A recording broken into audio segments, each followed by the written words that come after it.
Üdvözöllek! Engedd meg, hogy gratuláljak a Eurostrings-en elért fantasztikus teljesítményedhez. Most pár szóban elmesélem, hogyan tudod javítani felvételeid minőségét. Belehallgatok a felvételbe, és hallom, hogy a felvétel hangereje elég kevés. Ezt egy limiter segítségével növelem meg.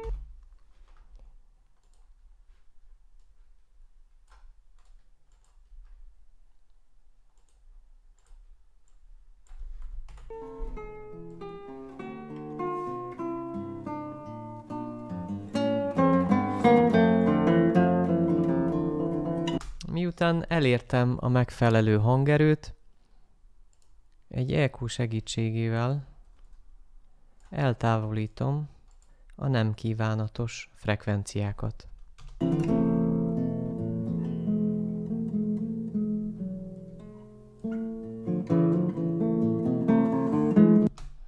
Mégpedig úgy, hogy 664 Hz-nél 4,8-at vágok, 4,8 decibelt, 1231 Hz-nél 6,4 decibelt, és 1,5 kHz-nél pedig 10,4 decibelt.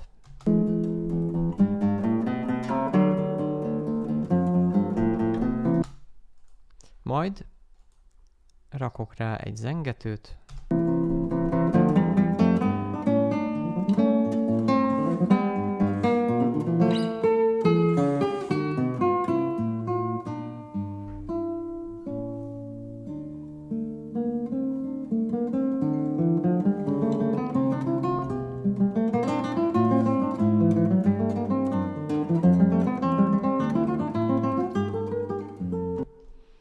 és ezzel el is készült a felvételünk.